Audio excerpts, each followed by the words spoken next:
웨스트민스터 대요리 문답 151문입니다. 질문은 어떤 죄를 다른 죄보다 더 가증하게 악화시키는 요소들은 무엇입니까? 이고요. 답변은 네 가지로 나누어서 길게 합니다. 죄를 더 악화시키는 요소들은 다음과 같습니다. 1.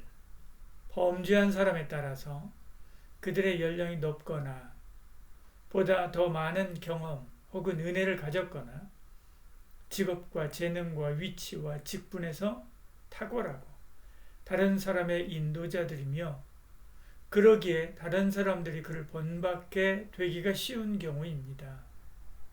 2.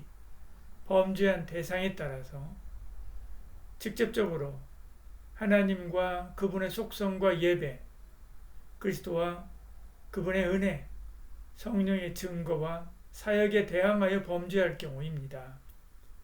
또한 윗사람과 존경해야 할 사람들, 특별히 우리와 관련되고 고용한 윗사람에 대항하는 경우입니다. 성도 중 아무에게나 특히 연약한 형제들의 영혼이나 다른 어떤 것들에 대항하는 경우입니다. 또 모든 사람들 혹은 많은 사람의 공동 유익에 대항하여 범죄한 경우입니다. 3.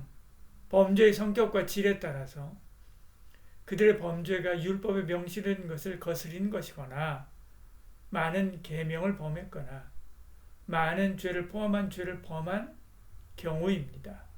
마음에 품었을 뿐만 아니라 말과 행동으로 표출되고 다른 사람을 중상하고 보상할 의지가 없는 범죄인 경우입니다. 은혜의 방편과 긍휼, 심판과 본성의 빛, 양심의 가책, 공적 혹은 사적인 권면, 교회의 권징, 국가의 징벌과 우리의 기도와 삶의 목적, 약속과 서약, 언약과 하나님과 사람과 약속에 대항하여 범죄한 경우입니다. 일부러 고의적으로 뻔뻔스럽고 경솔하게 자랑삼아 사악하게 자주 완강히 기쁨으로 계속적으로 혹은 회개한 후에도 거듭 범죄하는 경우입니다. 4. 때와 장소의 상황에 따라서 주일 또는 다른 예배 시에 또는 예배 직전이나 직후 또는 그런 범죄를 예방하거나 극복할 수 있는 다른 도움이 있음에도 불구하고 범죄하는 경우입니다. 그리고 공개적으로 남들 앞에서 죄를 범하여 그들이 죄에 자극되고 오염될 수 있는 경우입니다. 그렇게 이야기하죠. 우리는 지난 시간에 어떤 죄를 다른 죄보다 가증하게 여기는 요소에 대해서 말씀 나누었습니다. 범죄한 사람의 신분과 위치와 영향력에 따라서 다르다 그렇게 이야기를 했죠. 또한 범죄한 대상이 누구냐에 따라서 다르다고 했습니다. 하나님께 대항하는 것과 친구에 대항하는 것은 현격한 차이가 있으면 당연한 것이죠. 오늘 세 번째와 네 번째 요소입니다. 범죄의 성격과 질, 때와 장소의 상황에 따라서 다르다 그렇게 이야기합니다. 3번 범죄의 성격과 질에 따라서 그들의 범죄가 율법에 명시된 것을 거스린 것이거나 이렇게 앞부분이 시작하죠. 율법에 명시된 것을 범한 것은 그렇지 않은 것과 차원이 다르죠. 이것은 하나님께서 직접 명령한 것이기 때문에 그렇습니다. 솔로몬이 하나님을 떠났을 때 하나님께서 그에게 진노합니다. 하나님은 그에게 직접 나타나 그러지 말라 말씀하죠. 그런데도 그는 하나님의 뜻을 무시합니다. 열왕기상 11장 9절 10절에 이렇게 말씀합니다. 솔로몬이 마음을 돌려 이스라엘 하나님 여호와를 떠남으로 여호와께서 그에게 진노하시니라. 여호와께서 일찍이 2번이나 그에게 나타나시고 이 일에 대하여 명령하사 다른 신을 따르지 말라 했으나 그가 여호와의 명령을 지키지 않았으므로 그렇게 말씀하죠. 그래서 하나님 화가 나십니다. 아예 나라 일부를 빼앗아 버리죠. 이어서 11절에 여호와께서 솔로몬에게 말씀하시되 내가 이러한 일이 있었고 또 내가 내 언약과 내게 명령한 법도를 지키지 아니하였으니 내가 반드시 이 나라를 내게서 빼앗아 내 신하에게 주리라 이렇게 말씀합니다. 성경이 직접 명시적으로 말씀하는 것, 하나님께서 직접 마음을 주신 일에 대해서 순종하시길 바랍니다. 많은 계명을 범했거나 많은 죄를 범하는 경우입니다. 그렇게 이야기합니다. 죄의 뿌리와 같은 죄가 있습니다. 그래서 계속해서 죄를 짓도록 에너지를 공급하죠. 죄의 씨앗과 같은 죄도 있습니다. 그래서 계속 죄를 발전시키게 합니다. 성경은 그런 죄를 더욱 엄하게 경고하실 뿐만 아니라 벌하십니다. 돈을 사랑하는 것이 이에 속하지요. 디모데전서 6장 10절에 이렇게 말씀합니다. 돈을 사랑함이 일만하게 뿌리가 되나니 이것을 탐내는 자들은 미혹을 받아 믿음에서 떠나 많은 근심으로써 자기를 찔렀도다 말씀하죠. 돈을 사랑함이 수많은 악의 뿌리가 됩니다. 돈을 사랑하면 돈이 우상이 되죠. 돈을 사랑하면 이웃의 것을 탐내게 됩니다. 돈을 사랑하면서 강도, 도둑질이 나오는 거지요. 이외에도 수많은 죄가 파생되죠. 그만큼 많은 고통이 따릅니다. 그래서 많은 근심으로 자기를 찌른다 그렇게 말한 거죠. 이런 죄는 하나님께서 더 엄하게 물으십니다. 마음에 품었을 뿐 아니라 말과 행동으로 표출되고 그렇게 말씀합니다. 우리는 연약한지라 악한 생각이 들어올 수도 있습니다. 미운 마음도 들어올 수 있고요. 욕심이 우리 마음에 스쳐 지나갈 때도 있습니다. 정욕이 일어날 수도 있지요. 마치 새가 내 머리에 똥을 싸고 지나가듯이 마귀가 죄의 오물을 뿌리고 지나갈 때 맞을 수 있습니다. 그러면 빨리 털어버려야 되는 거죠. 그래서 품으면 안 됩니다. 품으면 더러워지고 더러워지면 하나님께로부터 멀어지는 거죠. 품으면 말과 행동으로 표출되고 나타날 수 있습니다. 그래서 에베소서에서는 분을 내어도 죄를 짓지 말며 해가 지도록 품지 말라 그렇게 말씀했지요. 그런데 마음에 품었을 뿐만 아니라 말과 행동으로 표출되고 한다고 하는 것은 그 죄에 이끌려가는 것이죠. 그런 죄에 대해서 하나님께서 엄하게 책망하시는 것입니다. 다른 사람을 중상하고 보상할 의지가 없는 범죄인 경우입니다. 이야기합니다. 사울이 다윗을 죽이려고 쫓아다녔습니다. 엔게디에서 다윗이 있다는 소식을 듣고 병사들과 함께 잡으러 갔죠.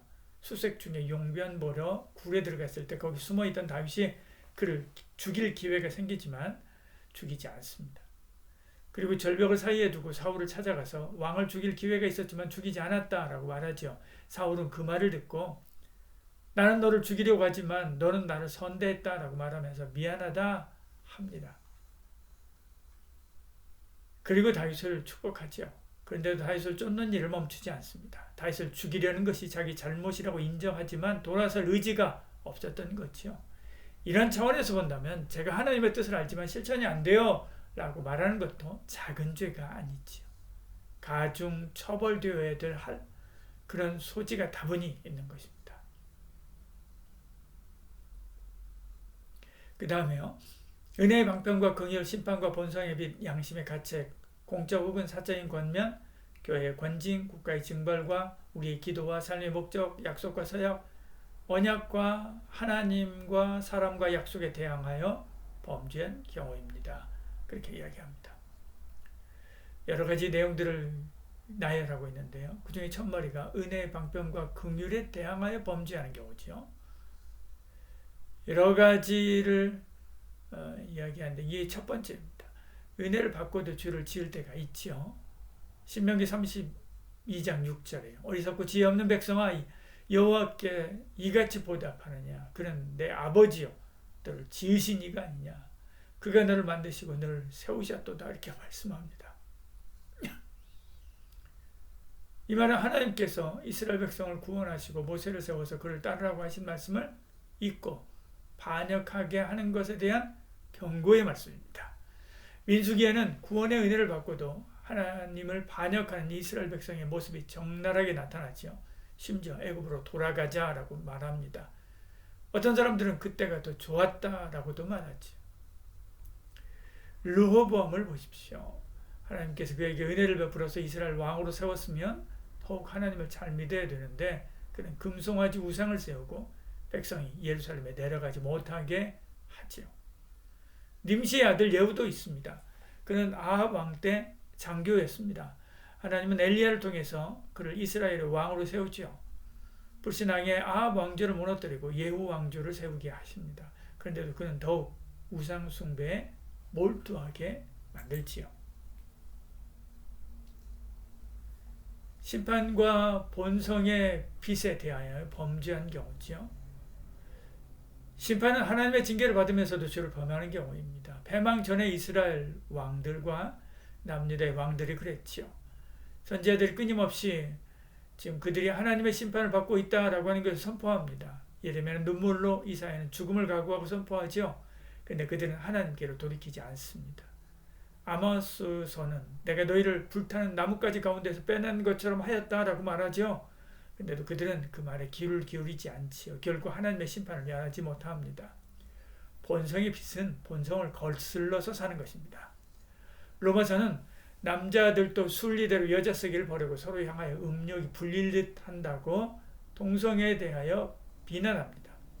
비판하는 거죠. 그런데도 그들은 영리로 바꿔서 동성애를 할 때 그 부끄러운 욕심에 내버려 두셨다라고 말합니다. 그 결과 그에 상당한 보응을 받게 하시는 거죠. 이때는 하나님의 무관심이 심판입니다. 로마서 1장 26절 27절 있죠. 이 때문에 하나님께서 그들을 부끄러운 욕심에 내버려 두셨으니 곧 그들의 여자들도 순리대로 쓸 것을 받고 영리로 쓰며 그와 같이 남자들도 순리대로 여자 쓰기를 버리고 서로를 향하여 음욕이 불릴 듯하며 남자와 더불어 부끄러운 일을 행하여 그들의 그릇됨에 상당한 보응을 그들 자신이 받았느니라 이렇게 말씀하는 거죠. 다음은 양심의 가책, 그 양심의 가책에 대항하여 범죄하는 경우입니다. 느부갓네살은 어느 날 왕궁을 거닐다가 온 세상을 자기가 지은 것처럼 착각하다가 교만하지요. 착각하여 교만하다가 하나님의 심판으로 소처럼 풀을 뜯으면서 지냅니다. 그 아들 벨사살은 이 사실을 잘 알고 있으면서도 교만한 마음을 낮추지 않습니다. 그리고 왕궁에서 잔치할 때 예루살렘 성전에 기구들을 가져다가 술잔으로 사용해서 우상들을 찬양하지요. 이에 하나님의 손가락이 나타나 왕궁 회복에 글씨를 쓰지요. 그러자 놀라서 덜덜덜 떱니다. 다니엘을 불러서 글을 해석하니까 하나님께서 그의 시대를 세워서 그것을 끝나게 했다라고 말씀하지요. 그러면서도 그는 회개하지 않습니다. 결국 제국이 하루아침에 망하게 되지요. 답변 계속 이어서요. 공적 혹은 사적인 권면, 교회의 권징, 국가의 징벌과 그렇게 말씀합니다. 권면을 받고도 회개하지 않고 교회의 말을 듣고도 말도 듣지 않고 국가의 징벌을 받고도 회개하지 않는 자의 죄는 더욱더 크죠. 하나님께서 죄를 억제하기 위해서 세운 여러 기관들을 무시한 것이기 때문에 그렇습니다. 정명석이나 이만희 같은 이단들도 그렇지요. 그들은 권면도 교회 말도 국가의 사법체계도 다 무시하고 있습니다. 그들에게 남은 것은 하나님의 징계밖에 없지요. 그 벌이 중할 것은 당연합니다. 우리의 기도와 삶의 목적에 대항하는 것이죠. 기도는 정산유수처럼 하고 믿음의 사람은 이렇게 살고 저렇게 살아야 된다라고 말합니다. 교회라면 이래야 되고 저래야 되지 않느냐라고 그렇게 말하면서 비판을 하지만 정작 자기 삶은 변하지 않습니다. 다 알지만 안 하는 거죠. 기도는 하지만 실천은 안 하는 것입니다. 기도와 삶, 믿음과 삶이 완전히 분리되어 있는 경우지요. 급할 때는 부지런히 하나님을 찾고 기도하지만 그것뿐입니다. 실천이 전혀 없는 것이지. 시편 78편 34절 35절은 이렇게 이야기합니다. 하나님이 그들을 죽이실 때 그들이 그에게 구하여 돌이켜 하나님을 간절히 찾았고 하나님이 그들의 반석이시며 지존하신 하나님이 그들의 구속자이심을 기억하였도다. 하나님은 이제 변하려나 이렇게 생각하시지만 그러지 않고 그들이 그대로 있는 거죠. 바로 그것에 대한 말씀을 뒤이어서 합니다. 36절 37절에요. 그러나 그들의 입으로 그에게 아첨하며 자기 혀로 그에게 거짓을 말하였으니 이는 하나님께 향하는 그들의 마음이 정함이 없으며 그 언약에 성실하지 아니하였음이로다. 이 화가 나신 하나님이 그들을 미워했다 주에 이렇게 말씀합니다. 59절에서 62절에요. 하나님이 들으시고 분노의 이스라엘 크게 미워하사 사람 가운데 세우신 장막 곧 실로의 성막을 떠나시고 그가 그의 능력을 포로에게 넘겨주시며 그의 영광을 대적의 손에 붙이시고 그가 그의 소유 때문에 분내사 그의 백성을 칼에 넘기셨으니 이렇게 말씀합니다. 기도했으면 실천하시길 바랍니다. 깨달았으면 그대로 사시길 바랍니다. 그러라고 기도를 주시고 그러라고 깨닫게 하신 것이지요. 그렇지 않으면 그 죄값을 더 중하고 크게 물으실 것입니다. 답변 이어서요. 약속과 서약, 언약과 하나님과 사람과 약속에 대항하여 범죄한 경우입니다. 예레미야서 26장 25절 이렇게 말씀합니다. 내가 칼을 너희에게로 가져다가 언약을 어긴 원수를 갚을 것이며 너희가 성읍에 모일지라도 너희 중에 연병을 보내고 너희를 대적의 손에 넘길 것이며 이렇게 말씀하죠. 언약을 어긴다고 하신 것은 앞서 언약을 맺었다라고 하는 것을 알 수 있는 거죠. 사람과 약속을 어겨도 미안하고 수치를 당할 것인데 하물며 하나님과 약속을 어기고도 아무 일이 없었다는 듯 한다면 그 자체로 하나님을 능멸하는 것이죠. 그래서 하나님은 그를 원수다 그렇게 표현하고 있는 것을 보죠. 화가 나신 하나님은 그들에게 연병을 보내고 대적을 보낼 것입니다. 이런 경고에도 불구하고 이스라엘 백성은 하나님과 언약을 잊고 우상을 쫓았습니다. 그들만 그런 것이 아니지요. 오히려 그렇습니다. 하나님의 약속을 잊고 살 때가 얼마나 많은지 모릅니다. 심지어 하나님이 아니라 내가 먼저 하나님께 이렇게 저렇게 하겠다고 약속한 서원도 잊어버리죠. 하나님을 무시한 것입니다. 아니 이것은 하나님이 없다고 하는 것과 같은 것이죠. 하나님은 그런 사람의 죄를 결코 가볍게 보지 않습니다. 이스라엘이 이방인의 손에 넘겨져 지금까지 열국 중에 방황하며 회복하지 못하고 있는 것은 다 이 언약을 어겼기 때문에 그런 것이죠. 하나님의 약속을 귀히 여기고 그의 이름을 높여 그 앞에 나오고 그 앞에서 오고 간 모든 말을 목숨처럼 여기는 저와 여러분 되기를 축복합니다. 기도하겠습니다. 불꽃 같은 눈으로 우리를 감찰하시는 하나님, 알고 깨달은 바를 행하고 배우고 익힌 바를 실천하며 주님의 마음에 합한 사람이 되기를 소원합니다. 날이 가면 갈수록 주께 가까이 가는 저희가 되게 하여 주시옵소서. 예수님 이름으로 기도드리옵나이다. 아멘.